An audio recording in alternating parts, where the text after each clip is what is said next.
When we think of World War II, 1939 is often outlined as the year the conflict began. However, for many historians, the origins of the conflict go back to 1919, with the signing of the Treaty of Versailles. This treaty severely punished Germany for its role in World War I, imposing heavy economic reparations and forcing it to cede territories such as Alsace and Lorraine to France. These events set the stage for a tumultuous period in Germany under the Weimar Republic, characterized by political instability, hyperinflation, and financial crisis.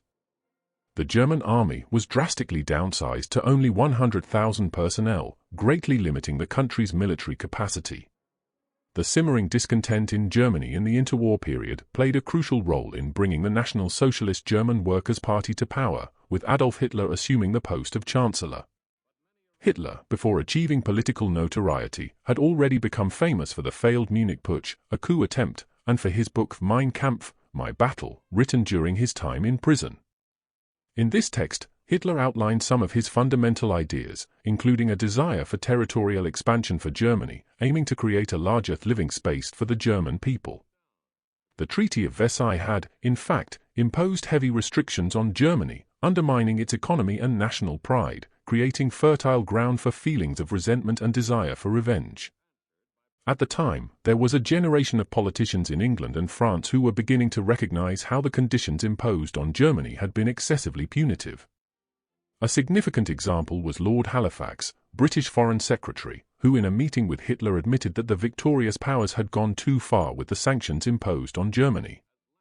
This suggested the possibility of a future revision of the Treaty of Versailles, marking a change in attitude toward Germany post-World War I. Hitler's desire for Lebensraum, or living space, for the German people was central to his ambitions and motivations behind his aggressive foreign policy. This quest for expanded territory and resources can be traced back to the late 1930s, when Hitler sought to exploit the willingness Lord Halifax and others in Britain to revise the Treaty of Versailles and considered German aspirations just. In March 1938, Hitler took his first major step to realize his Lebensraum goals by ordering the annexation of Austria in what became known as the Anschluss. With this forced takeover of Austria, Hitler brought all ethnically German territories under the control of Nazi Germany. The lukewarm international response encouraged Hitler to continue his expansionist goals. Over the next year, Hitler proceeded to acquire the Sudetenland region of Czechoslovakia in the Munich Agreement, followed by the total invasion and occupation of the rest of Czechoslovakia in early 1939. In Munich, during the crucial moments leading up to the outbreak of World War II, the peace at all costs policy adopted by British Prime Minister Neville Chamberlain was evident. This policy, known as appeasement, reflected a desperate desire to avoid another global conflict following the horrors of World War I. The terror of another war was so paralyzing that European leaders found it difficult to give a decisive response to Nazi Germany's aggressive ambitions. The situation in Danzig became emblematic of this international tension. The port city, with a majority population of German origin, represented a significant friction point. After being designated a free city under the supervision of the League of Nations, Danzig found itself at the center of German expansionist aims. Danzig's demand for reincorporation into Germany in 1939 highlighted the impending crisis. Hitler saw the city as an integral part of the Reich, exploiting its ethnic composition as a pretext for his claims. Poland, aware of the strategic implications and the threat to its sovereignty, found itself in the eye of the storm. The international community was aware of the potential consequences of acceding to German demands, which made the situation even more tense. In this context, Chamberlain's appeasement was seen as an attempt to keep the peace, even at the cost of giving in to German demands. However, this policy later proved to be a failure, as it only encouraged further aggression by Hitler. The initiative to talk to the Soviet Union demonstrated the desperation of European leaders in the face of the German threat, seeking unexpected allies in an increasingly complex geopolitical environment. As Poland strove to keep the city of Danzig independent in order to secure a vital trading port, Britain and France began a complex diplomatic game with Stalin's Soviet Union, trying to guess which front it would position itself on. These negotiations proved prolonged and complex, with Britain and France taking days to respond to Soviet communications. What they did not know was that Hitler, for his part, was also trying to get closer to Stalin.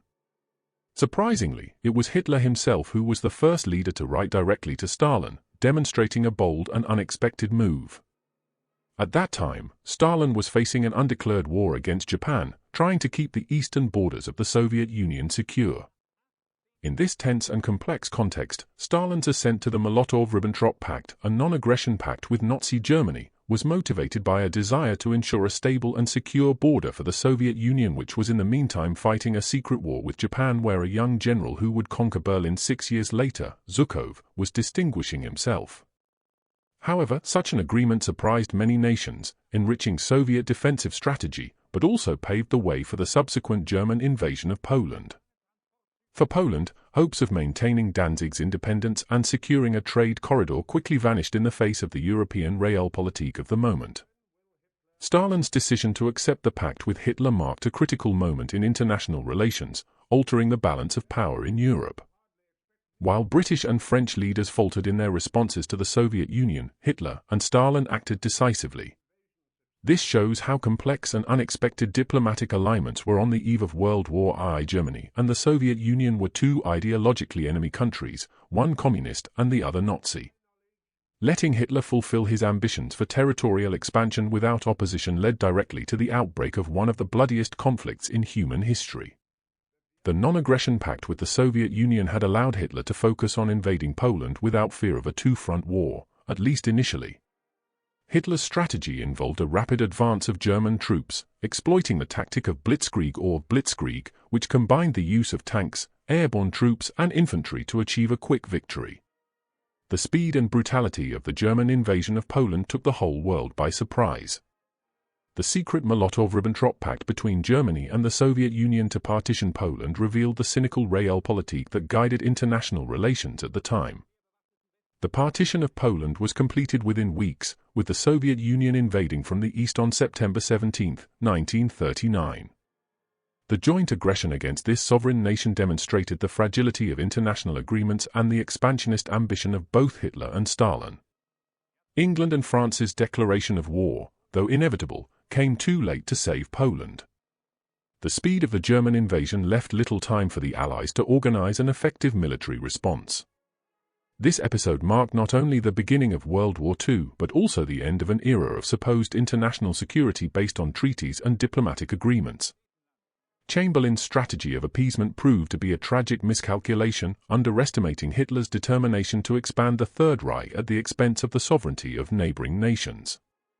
This bloody conflict, sparked by Hitler's ambition and aggression, would have devastating consequences on a global scale, changing the course of history forever. The tragic lesson of the invasion of Poland was that ignoring the imperialistic ambitions of dictators can lead to catastrophic consequences. Thank you so much for watching my video. If you liked the video, you would help me so much by liking and subscribing to my channel. This helps me reach more people and continue to create content that I hope will entertain and enrich viewers in some way. Every like and every new subscriber means so much to me as an emerging creator.